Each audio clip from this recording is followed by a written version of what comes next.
start and see if they join. I'm going to go ahead and get started since we potentially could have long discussions, but maybe not. So I will officially call the meeting to order at 10:01 a.m. Beth, can you do the roll call? I'll go by library name, and then if you could just state your first and last name. Algonquin, Sarah Murray.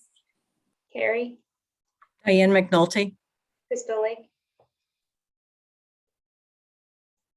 Here. Des Plaines, Joe Bonell. Ela. Come back to that. Evanston, Mary Danzig Lines. Good morning, everyone. Fox River Valley, Heather Zapsky. Good morning. Fremont, Hi, Scott Davis. Glencoe, Andy Kim. Glenview, Lindsay Dorfman. Grays Lake, Highland Park, Heidi Smith. Good morning.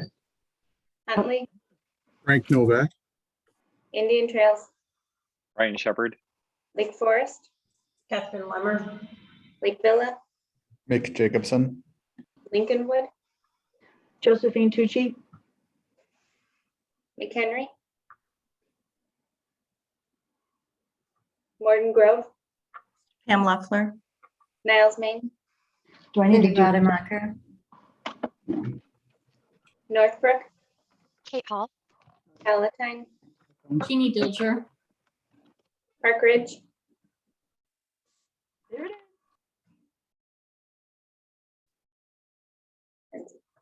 Prospect Heights, Round Lake, Yeah, Jim DiDonato. Wilmette, Anthony Austin. Winnetka, Courtney Volney for Monica Dabrowski. and Zion Benton. On Abram for Robin Smith.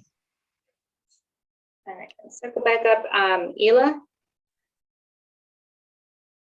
Here, sorry. sorry, Lauren, thank you. Didn't mean to cut you off. Grays Lake, McHenry, Park Ridge, and Prospect Heights.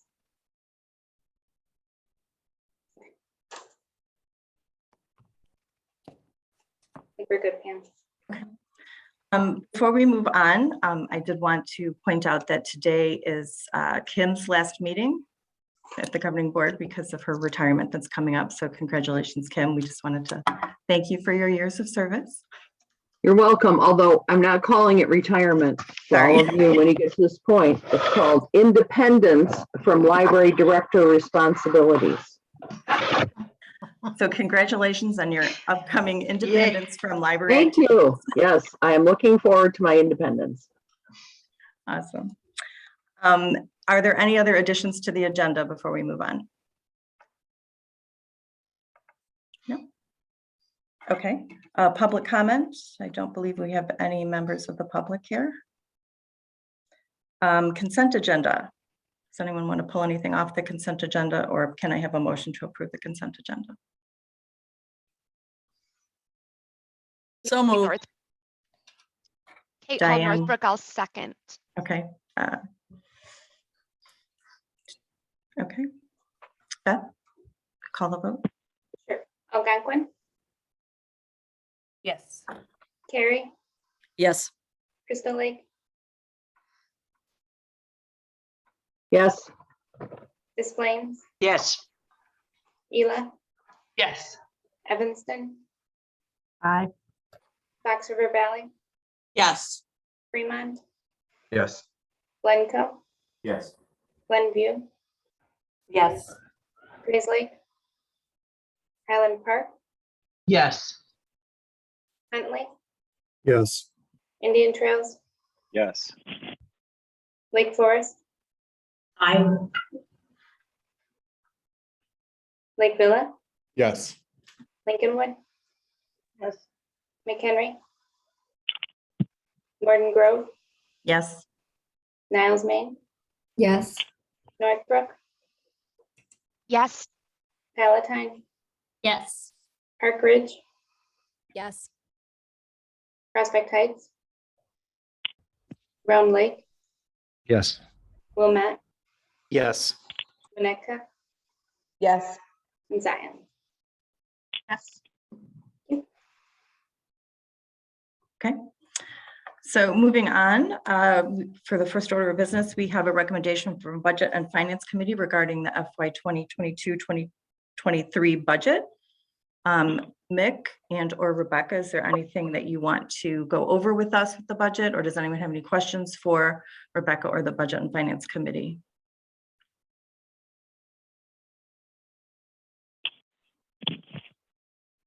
No? So, I'm sorry, did someone say something? No? Okay, so do I have a motion to approve the budget as presented? I'll, Oh, I'll do it, this time. You can get the next one. I make the motion to approve the fiscal year 22-23 budget and member fees as presented. I second. okay, any other discussion? You guys did a great job. Okay, if there's no discussion, we have a motion on the table. Beth, can you call roll? Sure. I'll start with Lake Villa, Yes. Lincolnwood, Yes. McHenry, Morton Grove, Yes. Niles Main, Yes. Northbrook, Yes. Palatine, Yes. Park Ridge, Yes. Prospect Heights, Round Lake, Yes. Wilmette, Yes. Winnetka, Yes. Zion Benton.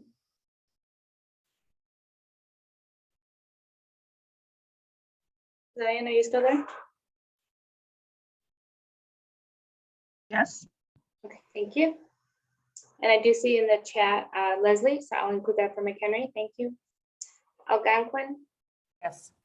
Carrie, Yes. Crystal Lake, Yes. Des Plaines, Yes. Gila, Yes. Evanston, Aye. Fox River Valley, Yes. Fremont, Yes. Glencoe, Yes. Glenview, Yes. Grays Lake, Highland Park, Yes. Huntley, Yes. Indian Trails, Yes. and Lake Forest. Aye. Thank you. Thank you. So the second recommendation from the Budget and Finance Committee is to increase the 2021-2022 Development Fund rebate to $181,972. Do I have a motion to approve that? So moved. Rosenthal. Gila. Thank you. I'll second. Lindsay Dorfman, Glenview. Thank you, Lindsay. So we have a motion and a second. Any discussion or further explanation of this?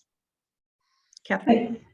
So is the rebate applied to those libraries that are still paying their entry fees?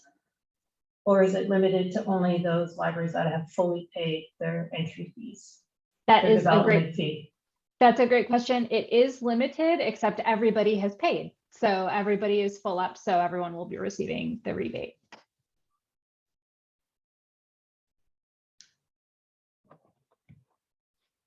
Any other questions or comments regarding the rebate? No? Okay. Beth, can you call the roll? I'll start with Ela, Yes. Evanston, Aye. Fox River Valley, Yes. Fremont, Yes. Glencoe, Yes. Glenview, Yes. Grays Lake, Highland Park, Yes. Huntley, Yes. Indian Trails, Yes. Lake Forest, Aye. Lake Villa, Yes. Lincolnwood, Yes. McHenry, Yes. Morton Grove, Yes. Niles Main, Yes. Northbrook, Yes. Palatine, Yes. Park Ridge, Yes. Prospect Heights, Round Lake,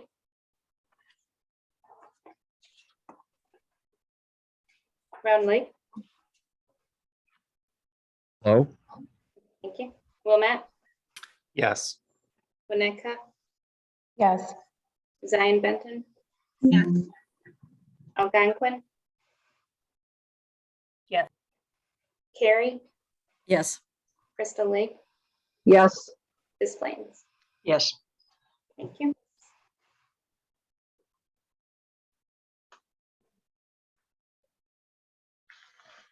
Pam, you're muted. Sorry about that. So next item of business is the recommendation from the nominating committee regarding the fiscal year 2022, 2023 elections. Sarah, do you want to, do I have a motion to accept the recommendation from the nominating committee? I move to accept those Slate nominations. of the slate of electors. And do I have a second? I'll Can I just- second. I'd like the motion to state the people though, just for myself having to go back through records to figure out who was what. It's helpful to have the information in the minutes. Yeah. Let me Okay, I was just- going to say the exact same thing because I think it only came out in an email, so I thought it'd Yeah. be helpful to actually have that put Mhm. into the record. Give me 1 second while I pull up the email. You want me to share it? If you have that, Sarah, that would be great. I do. Well, I have it printed out, and since I'm seconding, President-elect Jeannie Dilger from Palatine, Treasurer Lauren Rosenthal from Ela, and Member-at-Large Scott Davis from Fremont. Thank you, Kim. You're welcome. I So we have a still mo- move to accept those nominations. So Joe moved and Kim seconded the slate of officers for next year. Any discussion? Anyone want to self-nominate a different person or themselves or someone else? I think it's a perfect slate and could not be improved. Same. Sarah, could you, just for the minutes, briefly go over the process for putting together the slate? Sure. So there were 3 of us on the nominating committee. It was me, Mick Jacobson, and Anthony Austin as outgoing members of executive committee. We decided this year that we wanted to send out a message to everybody on governing board to ask for self-nominations or nominations of other people, just to make sure that, voices could be heard if people were interested. And there was more interest than I had anticipated, so that's good. That bodes well for the future of the executive committee. And so we met as a committee and discussed who the candidates were, talking about experience and within CCS and outside of CCS and who we thought would be good candidates for the position, and then approached those people and they accepted their nominations. Anyone have questions? Did someone start to say something? I'm sorry. No? Okay. So no other questions for Sarah or the candidates themselves? If not, Beth, can you call the roll? Sure. I'll start with Huntley, Yes. Indian Trails, Yes. Lake Forest, Yes. Villa, yes, Lincolnwood, Yes. McHenry, Yes. Warden Grove, Yes. Niles, Maine, Yes. Northbrook, Yes. Palatine, Yes. Park Ridge, Yes. Prospect Heights, Round Lake, Yes. Wilmette, Yes. Winnetka, Yes. Zion Benton, Yes. Algonquin, Yes. Carrie, Yes. Crystal Lake, Yes, Des Plaines, Yes. Ela, Yes. Evanston, Aye. Fox River Valley, Yes. Fremont, Yes. Glencoe, Yes. Glenview, Yes. Grace Lake, and Highland Park. Yes. Thank you. Okay, next up, we have a recommendation from bylaws and committees. It looks like if you read your packets, and on page 15, Rebecca has outlined the changes that bylaws and policy are recommending. So do I have a motion to accept for CCS board to approve the policy revisions as presented? Kate Hall Northbrook, so moved. Okay, do I have a second? Ryan Lindsay- Shepherd, Indian Trail, second. Technically, coming out of committee, we don't need a second on those recommendations. Okay, Thank I was you, actually gonna Scott. ask that, I thought, because it was already coming from committee, but Yeah, fine. sorry, that was my mistake. I always err on that side, so apologies. So we've had a motion and a second, even though that was not necessary. Is there any questions regarding the policies? Does bylaws and policies want to talk about the changes that they've made and/or Rebecca? I will quickly jump in if that's okay with bylaws and policy. Yeah, okay. So the big change is the proposal of a resource sharing policy. I did include a write-up in your packet on kind of how that policy came to be and the research and discussion that went into it. Kate is also here from database management if you have any questions about that. Other than the resource sharing policy, it is largely kind of cleanup stuff. And then for the resource sharing policy, Deborah has started an implementation kind of outline. So if it does move forward, we can go over that if you'd like, but essentially we'd have a couple of months to do some minor cleanup if needed. I'm happy to take questions. Catherine? I have one question. There was a statement that what could ever be safely transferred would be required to put into the stream. I didn't see a definition of safely, and I feel that's a fairly amorphous term. You know, if you have wonder books, those don't transfer. We have a whole bunch of things that we wouldn't feel comfortable putting into the stream. So we're more than comfortable if people want to come to the library and check them out. So I'm looking for some clarification of who's defining safely. And the second question I have is I wasn't able to understand what the potential liability is for the library that becomes simply a pickup location. So does that library have liability for any loss or anything like that? I couldn't find that. And in the past, if you became part of the relationship of that moving piece of materials, you were somehow brought into the liability stream. I just wanted to understand those two things. Sure. I'm going to ask you for clarification on your second question in a minute, but I'll address your first question first. Essentially, we will continue to allow the libraries to determine what makes sense for them to transit and what doesn't. We haven't, with the exception of I think one or two libraries, most libraries are kind of managing that this is a thing that goes in delivery without a problem question on their own, right? We're not going to ask people to send sewing machines through delivery. These books, even if most of your books go through delivery, but you've got, I think the example Deborah came up with was the Chris Ware Building Stories box that has 27 different pieces in it. If you don't put that in delivery, you don't put that in delivery, that's fine. We internally discussed video games because that's an area where some libraries transit them and some libraries don't.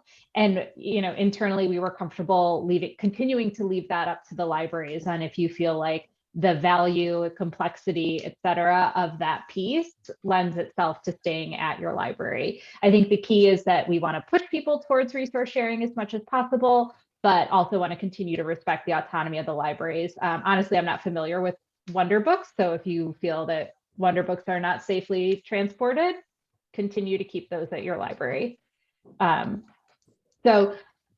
Deborah did start to draft, here are material types that we would say could or couldn't go, but I think has moved away from that a little bit in the most recent draft of the procedures document.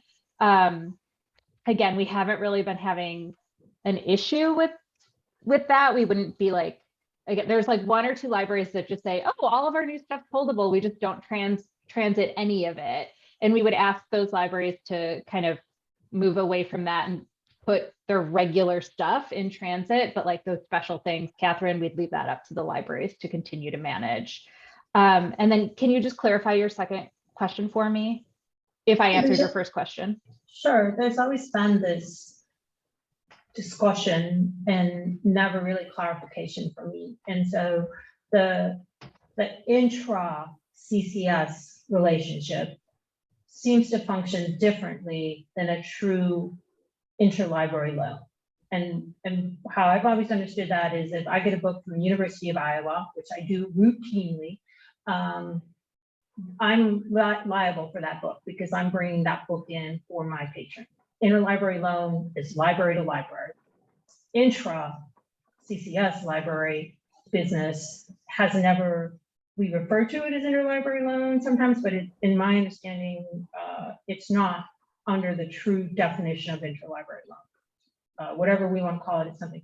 So I just want, but we've also had conversations around, and maybe this has gone away because we're not reverse billing anymore, but if at a point when a book moved from library A to library B had some responsibility over that material.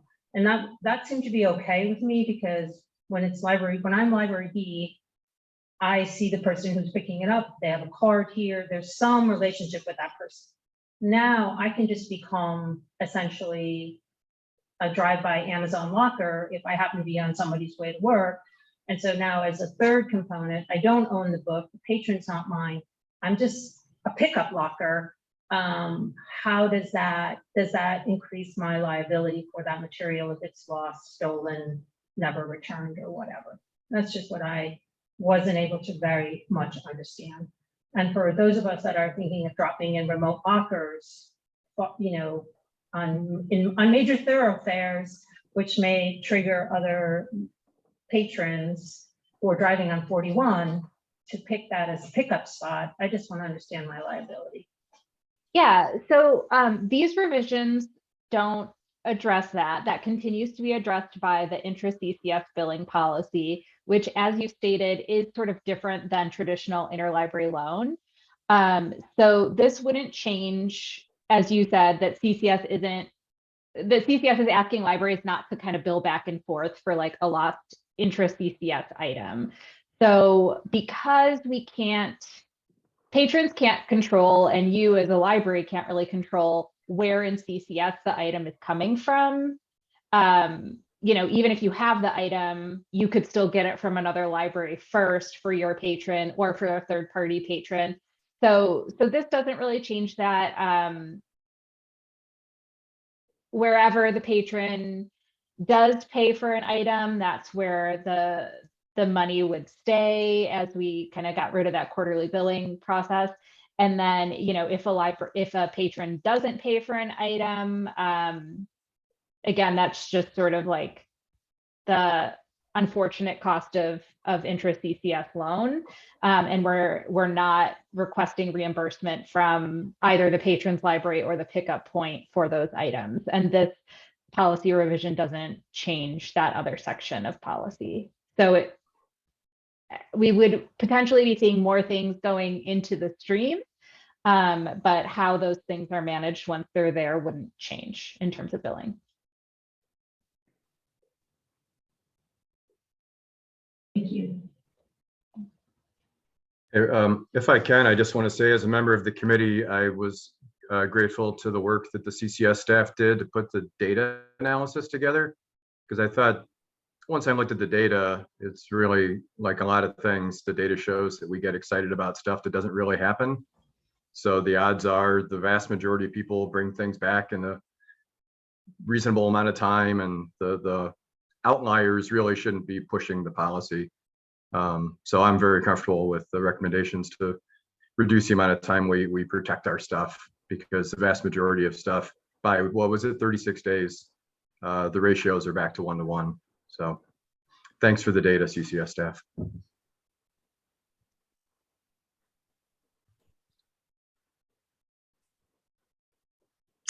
Any other questions for the committee or Rebecca, or comments from anyone else before we vote? I just have one sort of generic question as a future thinking about this, is that a lot of times what we do is we see what a patron is putting a hold on and we go out and buy that item, because we understand that the cost of moving that item is exponentially more than the value of that paperback. And I'm just wondering if other libraries do that, you monitor your holds, you're I'm just curious, because you know, we buy to move our people up the hold list all the time, and we're also looking at, oh, that $19 copy of Nora Roberts, you can get that in and processed for about $12 versus the $50 that it's going to cost to move it around the system.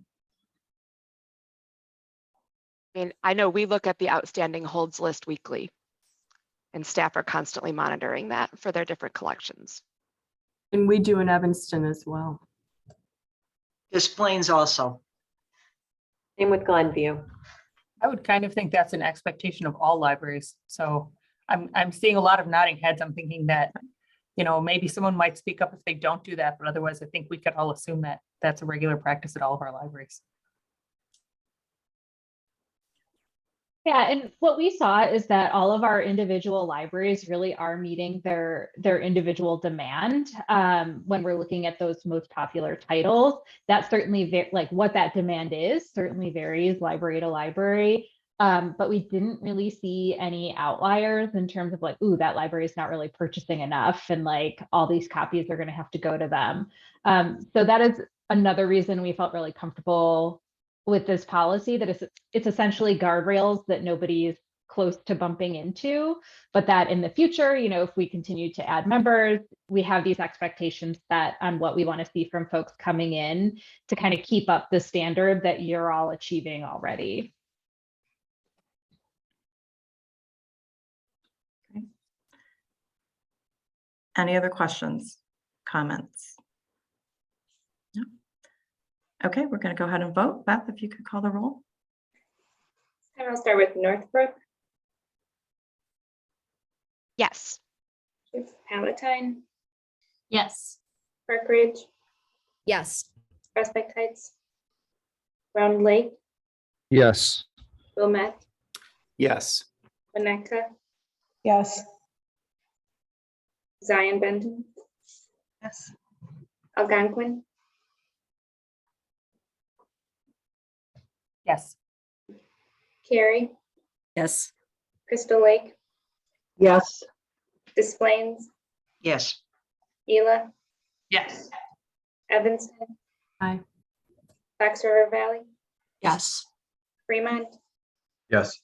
Glencoe, Yes. Glenview, Yes. Grays Lake, Highland Park, Yes. Huntley, Yes. Indian Trails, Yes. Lake Forest, Yes. Lake Villa, Yes. Lincolnwood, Yes. McHenry, Yes. Morton Grove, Yes. and Niles May. Yes.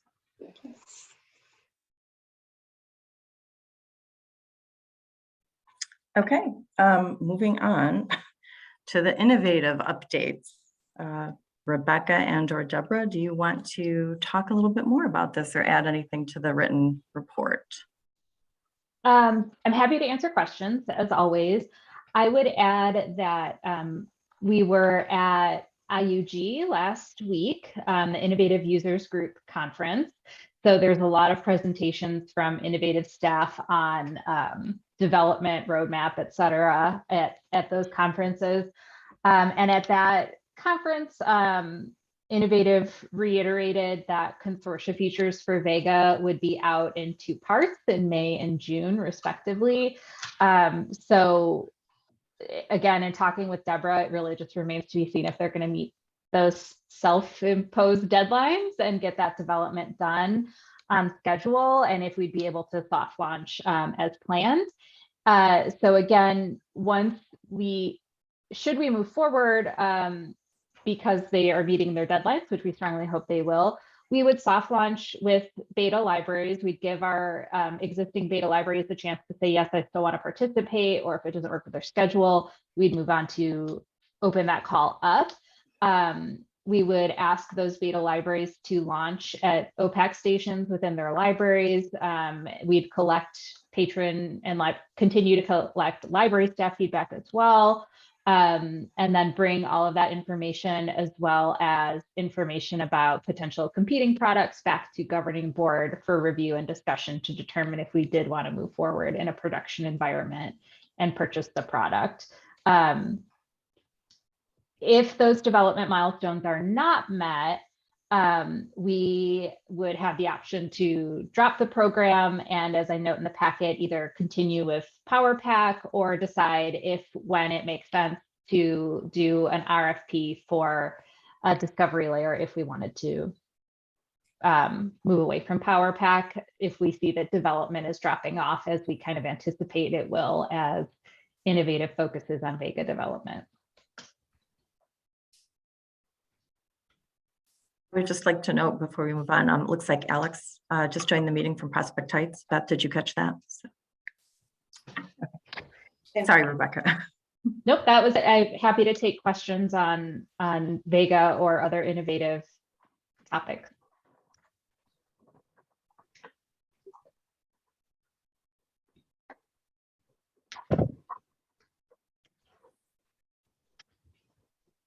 No questions? Okay. I guess we will continue to watch and wait and hope that things progress as they tell us they will at this point. So, okay, no other questions for Rebecca regarding this at this point. Moving on, the meeting logistics for the upcoming fiscal year. If you look at page 20 in your packets, there is some discussion, or there's some explanation about meeting virtually versus meeting in person and when those things are going to happen. Do we need to discuss this any further, or does anyone have any questions about what was in the packets regarding this? As of right now, we're scheduled to meet in person for governing board in July. But our other meetings at this point look like they're going to be virtual. So everyone's good with that? Okay. Anything that CCS staff want to add about about the meetings or anything, Rebecca? Deborah, do we have any updates on that survey data? Sorry, I didn't ask you about that this morning. No, we're still waiting to hear from some of our libraries. So we sent out a reminder asking your contacts at your libraries to complete the form to gauge whether their preference is for in-person or online. The deadline's this Friday, so we should have more information in the next week or two. Thank you. Great.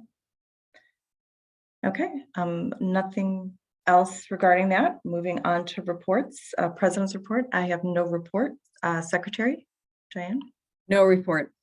Great. Treasurer Mick, do you have anything you want to add? No report.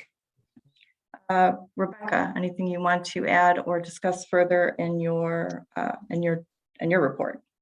I will just note I was out for several days, so I had meant to follow up with Warren Newport, and I had not had the opportunity to do that, but I will be following up with them to see kind of where they're at. Oh, I said the attached was shared with Lauren Newport, and I don't think I attached the shared, did I?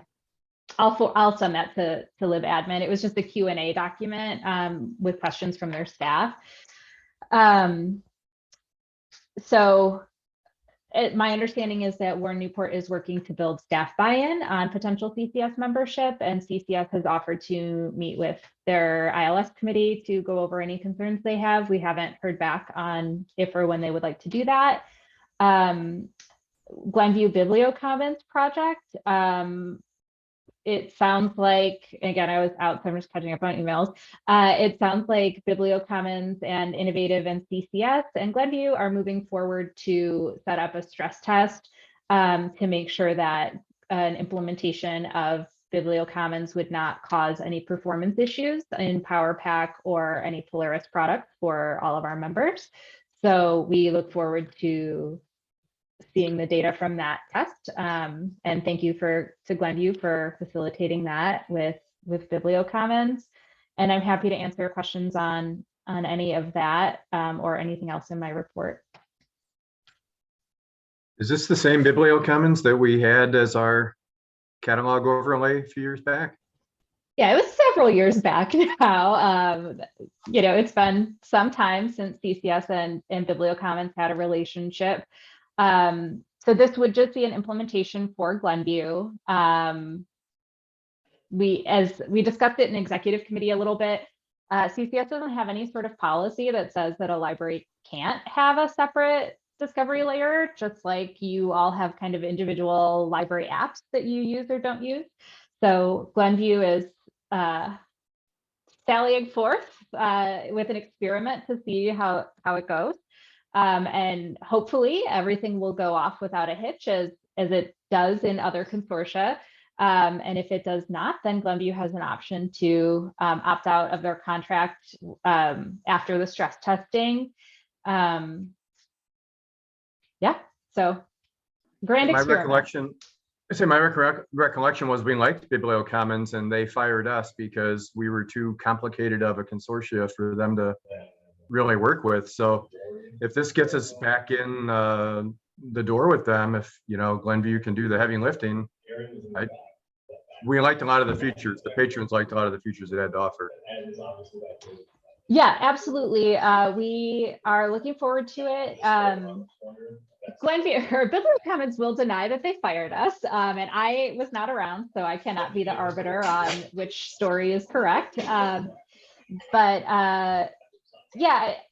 I mean, I do think there are some limitations that we've kind of already seen a little bit with BiblioCommons, but that would be an issue with any provider, specifically in how e-content is handled within the pack.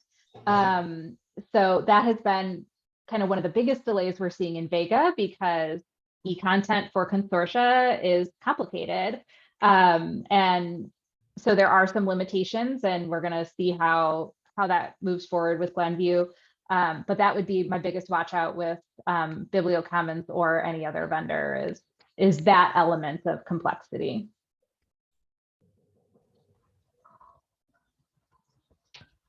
We're happy to be your guinea pig. Very brave.